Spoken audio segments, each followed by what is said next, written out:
Hello guys, welcome back to my YouTube channel Chinmay stitches. मेरे channel पे stitching से related videos आती है। आप ऐसी वीडियोस देखना पसंद करते हैं या आप स्टिचिंग सीखना चाहते हैं तो मेरे चैनल को जरूर सब्सक्राइब कीजिएगा। आज की वीडियो में मैं आपको सिखाने वाली हूँ कली वाला कुर्ता। तो अगर आप कली वाला कुर्ता सीखने में इंटरेस्टेड है तो ये वीडियो एंड तक जरूर देखें और एंड रिजल्ट्स जरूर देख के जाइएगा। आपको बहुत पसंद आएगा ये कुर्ता। तो चलिए अब हम वीडियो को शुरू करते हैं। तो सबसे पहले मैं आपको ड्रॉ करके बताऊंगी कि आज हम क्या स्टिच करेंगे।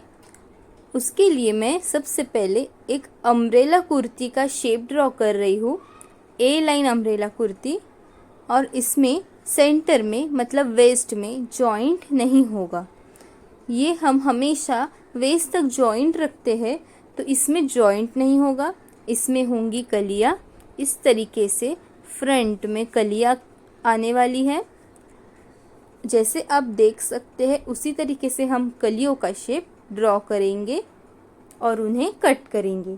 आप चाहे तो अस्तर पे सबसे पहले कलियां ड्रॉ कर सकते हैं।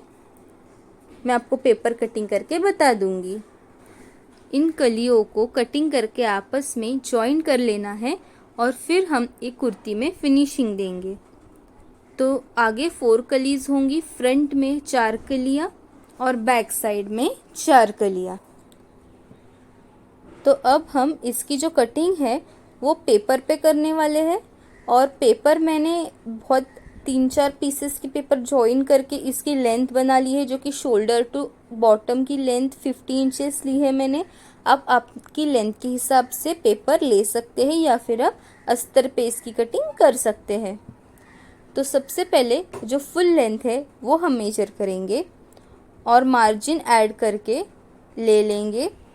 फिर हम जो चौड़ाई है उसका सेंटर मार्क करेंगे दोनों साइड में, ऊपर साइड में भी और पेपर के बॉटम साइड में भी हमें सबसे पहले सेंटर मार्क कर लेना है। तो सेंटर मार्क करने के बाद हमें सेंटर के दोनों साइड मार्किंग करनी है मेजरमेंट्स की। तो हम शोल्डर से लेके कलियां बना रहे हैं तो हम चेस्ट की मेजरमेंट लेंगे और उसकी कैलकुलेशन करेंगे। तो चेस्ट अगर 36 है तो उसमें हम मार्जिन और लूजिंग ऐड करके कली का शेप कट करेंगे, क्योंकि वो भी ज़रूरी है।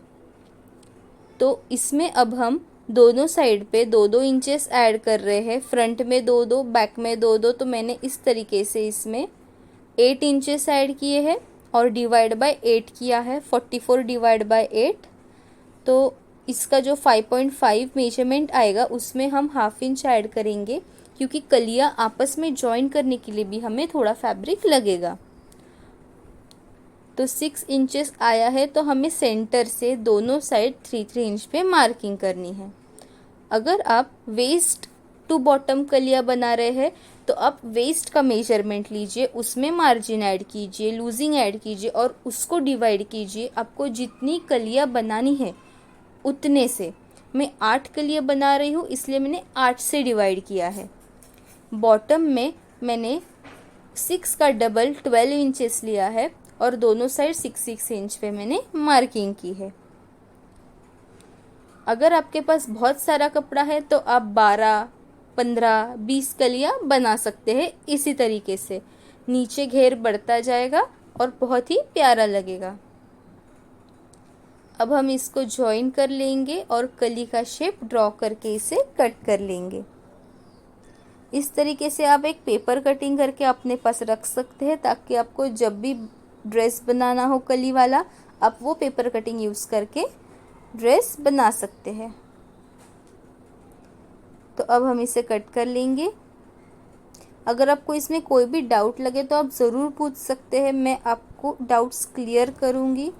आपको कैलकुलेशन में अगर कोई डाउट है तो ये देखिए, मैं आपको स्क्रीन पे कैलकुलेशन बता रही हूँ। आप स्क्रीनशॉट लेके इसका रख सकते हैं, आपको समझ में आ जाएगा कि हमने कैसे कैसे कैलकुलेशंस किए हैं। अब फैब्रिक पे हम इस तरीके से इस कटिंग को बिछा देंगे और मार्किंग कर लेंगे। अगर आपके पास ये जो कटिंग है इसके 2 पीसेस है तो आप आसानी से इसको दोनों साइड रख के कट कर सकते हैं।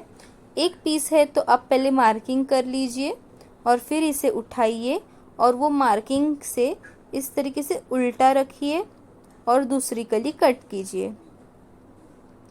ये देखिए नीचे की तरफ जो प्लेन साइड है वो साइड की हेल्प से हमने इस तरीके से एक कली सीधी रखी, फिर उल्टी रखी, फिर सीधी रखी, फिर उल्टी रखी।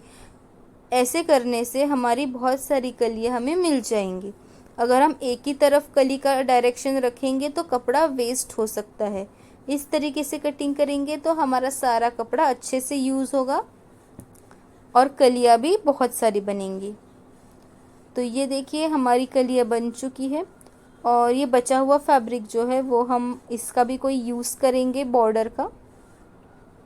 अब ये जो कलियां है ये हमारी तैयार हो चुकी है। अब हमें इसे कैसे स्टिच करना है वो हम देखेंगे।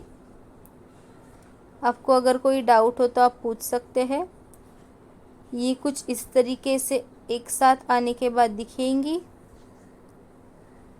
अब हमें इसे एक दूसरे के साथ स्टिच कर लेना है। तो एक कली के सीधी साइड पे दूसरी कली की सीधी साइड प्लेस करके हमें यहाँ पे एक स्टिच लगानी है और फिर इसे इस तरीके से सीधा करना है। तो हमारी कली जॉइन होने के बाद कुछ इस तरीके से दिखेगी। ऐसे हमें 4 कलियाँ आपस में जॉइन करनी है फ्रंट के लिए और 4 कलियाँ आपस में जॉइन करनी है बैक के लिए। तो चलिए अब हम इसे सिला लेते हैं।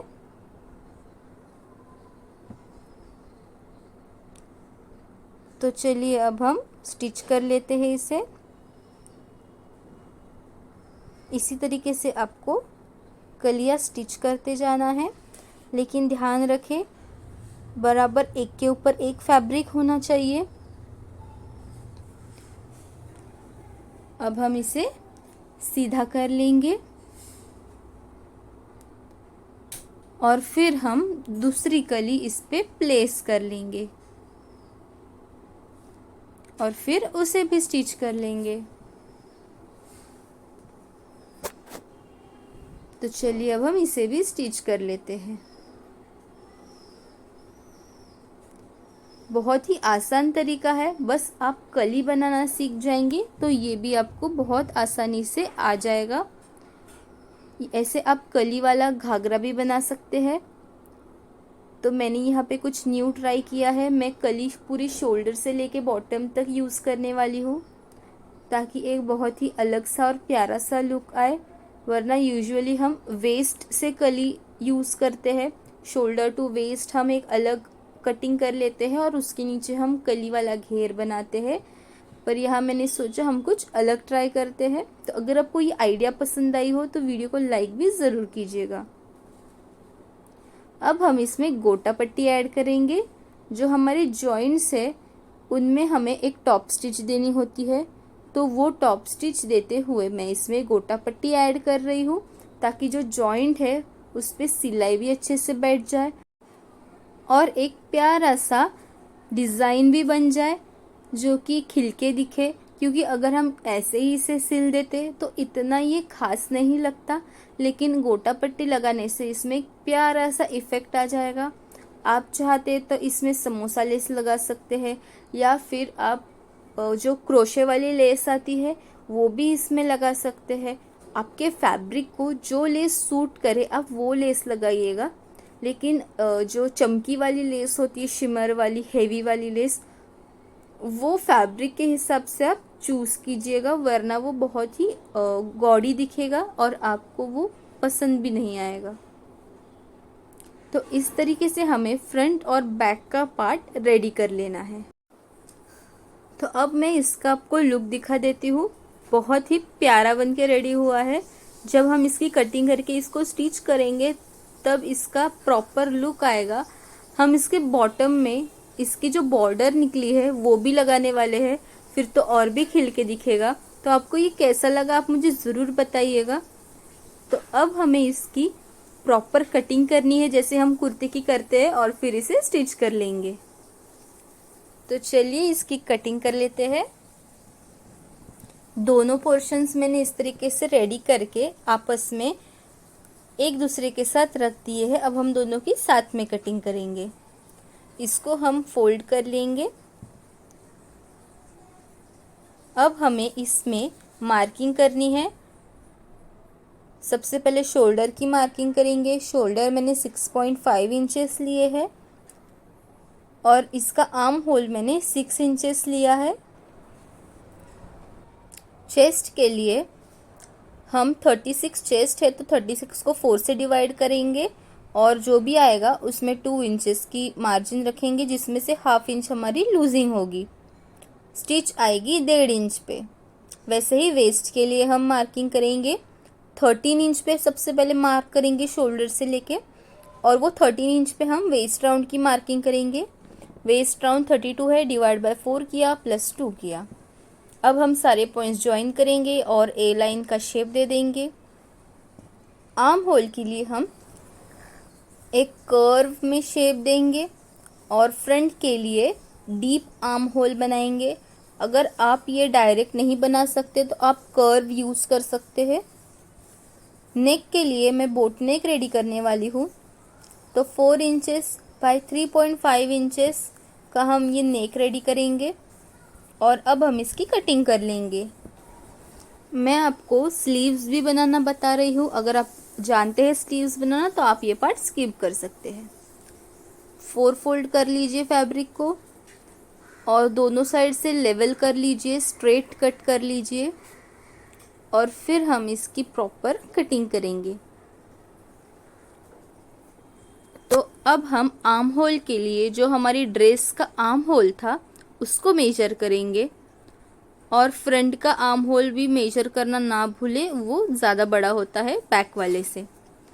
और इस तरीके से आर्म होल का शेप बनाएंगे और वो जो आर्म होल का मेजरमेंट आया था हमारे ड्रेस का, वही मेजरमेंट यहाँ पे हम मार्किंग करेंगे टेप की हेल्प से। तो इस तरीके से आप आर्म होल रेडी कर सकते हैं। और फिर हमारा जो स्लीव राउंड है उसमें हाफ इंच ऐड कीजिए लूजिंग के लिए और मार्जिन ऐड कीजिए और दोनों पार्ट्स ज्वाइन कर लीजिए, तो हमारी स्लीव रेडी हो जाएगी। बहुत ही आसान है स्लीव बनाना। अगर आपको इससे हेल्प हुई हो तो आप मुझे कमेंट्स में ज़रूर बताइएगा और वीडियो को भी लाइक कीजिएगा। सेंटर मार्क कर लीजिएगा स्लीव्स का। तो चलिए अब हम स्टिचिंग की ओर बढ़ते हैं। फ्रंट पोर्शन में आर्म होल हम डीप जो मार्क किया था उसको कट कर लेंगे और मैं नेक में भी एक हल्का सा वी कट दे रही हूँ डिज़ाइन के लिए, जो कि थोड़ा प्यारा भी लगेगा और फ्रंट और बैक में थोड़ा सा डिफरेंस भी आ जाएगा इससे। अब मेरे पास एक रेडीमेड पाइपिंग है मरून कलर की, वो मैं यूज़ कर रही हूँ। ये देखिए, अगर आपके पास रेडीमेड पाइपिंग नहीं है तो आप पाइपिंग बना सकते हैं और पाइपिंग कैसे बनाया जाए इसका वीडियो भी मेरे चैनल पे अवेलेबल है। आप वो देख के सीख जाएंगे बड़ी आसानी से। तो इस तरीके से हल्के से घुमाते हुए कर्व्स में, कॉर्नर्स में आपको पाइपिंग इस तरीके से अटैच करनी है। अब हम जहाँ भी इसके कर्व्स है, कॉर्नर्स है, वहाँ पे कट्स लगाएंगे। ये देखिए इस तरीके से। इससे क्या होगा, जब हम इसे सीधा करेंगे तो इसका जो प्रॉपर शेप है वो नेकलाइन में आ जाएगा। कट ना करने से शेप प्रॉपर नहीं आएगा। तो अब हम इसमें फिनिशिंग दे देंगे। मैं किनारे से सबसे पहले स्टिच लगा रही हूँ। इस तरीके से पाइपिंग अंदर की तरफ करते हुए, ये देखिए, इससे क्या होगा, एक अच्छी सी नेक की फिनिशिंग प्रॉपरली आ जाएगी। अब मैं इसे घुमा के इस तरीके से प्लेस करूँगी और थोड़ा सा डिस्टेंस छोड़ के बाहर की तरफ से स्टिच कर लूँगी। इससे क्या होगा, जो हमारी पाइपिंग का जो एक्स्ट्रा फैब्रिक था वो हमारा इससे सेट हो जाएगा अंदर की तरफ और जब हम ड्रेस पहनेंगे तो वो उठ के नहीं आएगा। तो हमारी फ्रंट की नेक रेडी हो गई है। इसी तरीके से हमें बैक की भी नेक रेडी कर लेनी है। तो चलिए बैक की नेक रेडी कर लेते हैं। सेम मेथड, कोई डिफरेंस नहीं। तो हमने पाइपिंग लगा ली है। अब हमें इसे कट्स देने हैं, कर्व्स में कट्स दे देंगे और इसे सीधा करके स्टिच कर लेंगे। आप चाहे तो फ्रंट में भी सेम नेक बना सकते हैं, आपकी चॉइस के ऊपर डिपेंड है। तो इसे फिनिशिंग दे देंगे तो हमारी बैक की भी नेक रेडी हो जाएगी। अब हमें फ्रंट और बैक को एक दूसरे के ऊपर इस तरीके से प्लेस करना है और इसके जो शोल्डर्स है वो हाफ इंच पे जॉइन करने हैं। तो इस तरीके से आप जॉइन कर लीजिए।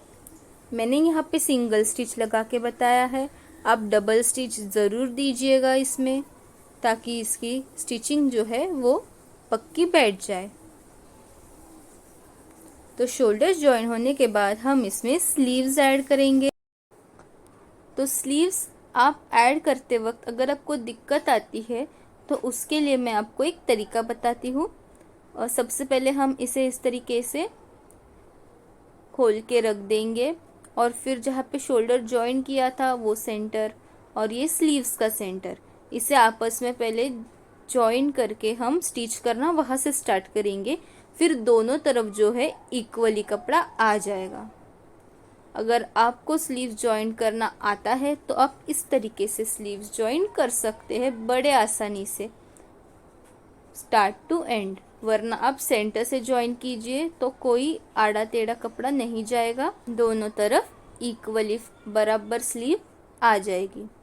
और स्लीव को भी आप डबल स्टिच करके ही रखें ताकि उसकी स्टिच पक्की बैठे जब भी हम इसे पहने। तो ये स्लीव्स इस तरीके से आप दोनों तरफ से जॉइन कर लीजिएगा। अब हमें इसको दोनों तरफ से सिला देना है। जो भी हमारी मार्जिन है वो हम मार्क करेंगे। स्लीव राउंड हमारा 10 था तो हमने इसे 5.5 लिया है, मतलब 11 लिया है। और 2 इंच जो मार्जिन रखी थी उसमें से हाफ इंच लूजिंग के लिए छोड़ा और 1.5 इंच पे मार्किंग कर ली। तो अब हम इस तरीके से दोनों साइड से स्टिच लगा देंगे। अगर आपको कोई भी दिक्कत है, कोई भी डाउट है तो आप मुझे कमेंट सेक्शन में पूछ सकते हैं। इसी तरीके से हमें दोनों तरफ से स्टिच लगानी है। वेस्ट में भी हमने उसी तरीके से मार्जिन रखी थी 1.5 इंच की और पूरी तरीके से स्टिच लग चुकी है। अब हम बॉटम में ये जो बॉर्डर है वो अटैच करेंगे, इसे सिंगल कर लेंगे। अब हम ये जो बॉटम है हमारा उसे हम सीधे तरफ, ये बॉर्डर का सीधा तरफ प्लेस करेंगे। ये देखिए सीधी तरफ पे सीधा तरफ बॉर्डर का प्लेस करना है और इसे स्टिच करते हुए जाना है। फिर पलटने के बाद ये इस तरीके से लगेगा। स्टार्टिंग में इससे मैंने एक फोल्ड दे दिया है। अब हम इसे पूरी तरीके से स्टिच करेंगे। फुटर का जो डिस्टेंस होता है वो डिस्टेंस पे मैंने ये स्टिच किया है। ये देखिए बराबर एक दूसरे के ऊपर इक्वली रख के इसे स्टिच करना है ताकि ये जब सीधा हो जाए तब एकदम परफेक्ट लगे। तो इस तरीके से बॉर्डर ऐड करने के बाद इसका भी जो एंडिंग होगा वहाँ पे भी हम एक फोल्ड लगाने वाले हैं। तो एक्स्ट्रा जो कपड़ा है वो हम सबसे पहले कट कर लेंगे और फिर इसमें एक फोल्ड लगाते हुए स्टिच लगा देंगे। ये देखिए एंड में हमने यहाँ पे भी एक फोल्ड किया है और इसे स्टिच कर लिया है। अब हमें इसे सीधा कर लेना है। तो ये जो फोल्डिंग हमने की थी हम वहाँ से स्टिच करना स्टार्ट करेंगे। ये देखिए मैंने इस तरीके से इसे प्लेस किया। अब मैं यहाँ से स्टिच करना स्टार्ट कर रही हूँ। अब यहाँ पे भी मैं गोटा पट्टी ऐड करने वाली हूँ। एज पे हमें स्टिच लगानी होती है स्टिचिंग के बाद, तो उसके जगह पे मैं गोटा पट्टी रख रही हूँ और ये स्टिच लगा रही हूँ ताकि उसमें एक फिनिशिंग भी आए और एक प्यारा सा लुक भी आए। तो मैंने पूरे राउंड में इस तरीके से गोटा पट्टी ऐड कर ली है और इसके बाद जो है हमारा कुर्ता रेडी हो जाएगा। अगर आप चाहे तो यहाँ पे डबल लेयर भी गोटा पट्टी ऐड कर सकते हैं, आपकी पसंद के ऊपर डिपेंड है। तो चलिए अब बारी आती है हमारा फाइनल लुक देखने की। तो देखिए हमारी प्यारी सी कुर्ती बनके तैयार है। आप मुझे ज़रूर बताइए कमेंट्स में आपको कुर्ती कैसी लगी। गोटा पट्टी से एक प्यारा सा लुक आया है कुर्ती में। और अगर आपको ये इजी लगी हो, मेथड आपको समझा हो, तो आप इस वीडियो को ज़रूर लाइक कीजिए। और अगर आप ऐसे ही और वीडियोस देखना चाहते हैं तो मेरे चैनल पे अवेलेबल है, और नए नए वीडियोस भी मैं जल्दी ही लाने वाली हूँ। इसके लिए मेरे चैनल को सब्सक्राइब ज़रूर कीजिएगा और बेल आइकन भी ज़रूर हिट कीजिएगा, ताकि आप नोटिफिकेशंस आपको टाइम टू टाइम मिलती रहे और आप ऐसे ही और चीज़ें बनाते रहे। Thanks for watching.